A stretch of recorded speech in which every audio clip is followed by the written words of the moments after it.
Why did you live in Detroit? What did your parents do? My father's from Detroit. My mother's from Ghana, actually. So when you were young, did you go back and forth? I did. I used to go back and forth like twice a year. Oh, really? I'd go like every summer to the point where I was like annoyed by it. Because like, you know, you'd be in the school year all the time. It's like, oh, what are you gonna do this summer?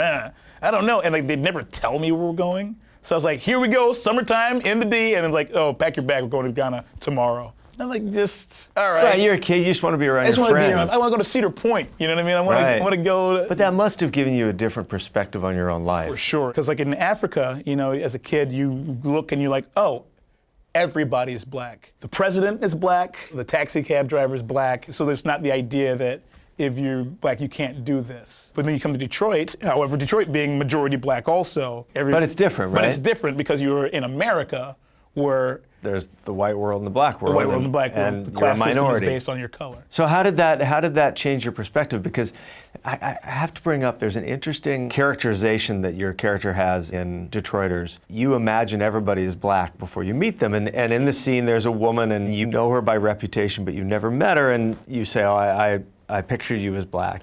And then Tim says, he pictures everybody as black.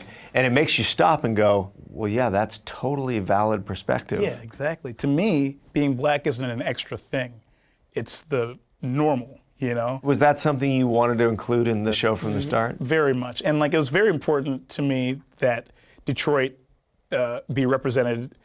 You know, Detroit is 80% black. So it was like, that's got to be reflected. It's who they are. But also, I wanted the perspective to be that Tim and Sam aren't the same race, but that doesn't factor into their friendship at all.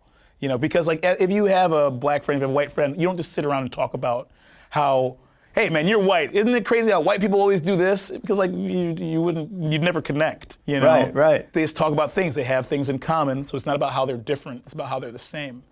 And that doesn't ignore the fact that I'm black, it doesn't ignore the fact that Tim's white, but it's just not the focus. It's not real life to focus on that all the time in a friendship.